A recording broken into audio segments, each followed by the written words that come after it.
হোলির দিনটা যে এত আনন্দ করে কাটাবো ভাবতেই পারিনি। মানে একজনের পরে একজন আসছিল রং লাগাতে, রান্না করতে আমার দেরি হয়ে যাচ্ছিল। তো হ্যালো এভরিওয়ান, কীরকম আছো সবাই? আশা করছি তোমরা সবাই ভালো আছো। তো তোমাদের ভালোবাসায় আমিও ভালোই আছি।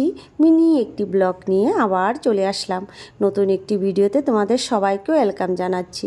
আশা করছি ভিডিওটা তোমরা দেখবে, আর যদি তোমাদের ভালো লেগে থাকে অবশ্যই একটা লাইক কমেন্ট শেয়ার ফলো করে দিও। তো ভিডিওটি ছিল কালকের হোলি খেলার দিনটা, কিভাবে কি করলাম না করলাম সেটাই তোমাদের সাথে একটু শেয়ার করলাম।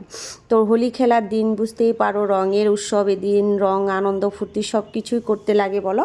আমার ছেলে মেয়ের মানে শুরু হয়ে গেছে সকালে উঠেই মানে রং খেলা। কাল আগের দিন রাতে ওর মামার রং ফিচকারি এগুলো দিয়ে গিয়েছিলো, তবুও আমার মেয়ে মানে আরও রং লাগবে, এগুলো তো সকালে উঠে সব শেষ।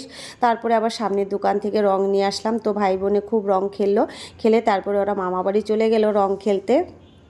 আর এদিকে আমার বোন আসলো, বোনের একজন ফ্রেন্ড আসলো, এসে তারপরে আমাকে রং লাগিয়ে দিল, আমি ওদেরকে একটু রং লাগিয়ে দিলাম। আর এদিকে দেখো উঠানটা রঙে ভর্তি হয়ে গেছে, কালার রং, ভালো লাগে দেখতে। তারপরে চলে গেলাম রান্না করতে। এদিকে মটন এনেছে, মটনটা বসিয়ে শাকটা ধুয়ে রেখেছি, লাল শাক বানাবো আর একটু মিষ্টি কুমড় বটি করব, ডাল তো লাগবেই, আর মাছ আনেনি আজকে। তারপরে এদিকে আধা রান্না হতে হতে এদিকে আমার ননদের জামাই আরও দেওর সবাই আসলো, আসা মানে ডাকা শুরু করছে এদিকে বদি বলে। তাড়াতাড়ি করে রান্নার গ্যাসটা বন্ধ করে আবার নিচে চলে আসলাম, যেহেতু বছরে একটা দিন বলো সবাই রং লাগাতে আসবে, আর আমারও ভালো লাগে রং খেলতে। তো ওদের সাথে একটু রং খেললাম, মানে সবাইকে দিয়ে এদিকে আর আমার মেয়ে ফিচকারি দিয়ে সবাইকে ভিজিয়ে দিচ্ছিল। এদিকে ননদের জামাই ননদের সবাই মিলে এদিকে পুরো মানে এনজয় করছিল। এদিকে আমার শাশুড়ি মাও দেখো একদম রঙে ভূত হয়ে গেছে। সবাই যে বসে তারপরে এখানে একটু ফটো তুললাম, যেহেতু একটু স্মৃতি হিসাবে থাকে বলো। তো এদিকে আমার ননদের জামাই তো আমাকে একদম ভূত বানিয়ে দিয়েছে, আমি নিজে চিনতে পারছিলাম না ওইটা আমার ননদের জামাই, গুয়াহাটি থেকে এসেছে।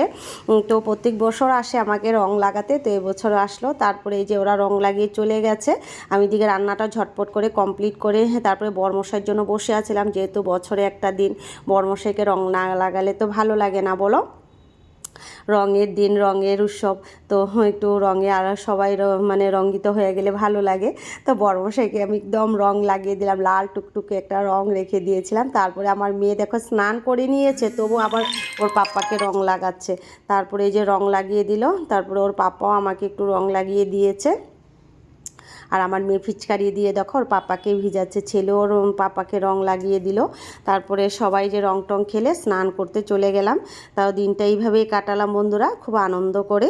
তো সবাইকে টাটা বাই বাই, সবাই ভালো থেকো সুস্থ থেকো, নেক্সট ভিডিওতে আবার দেখা হবে। সবাইকে টাটা, হ্যাপি হোলি।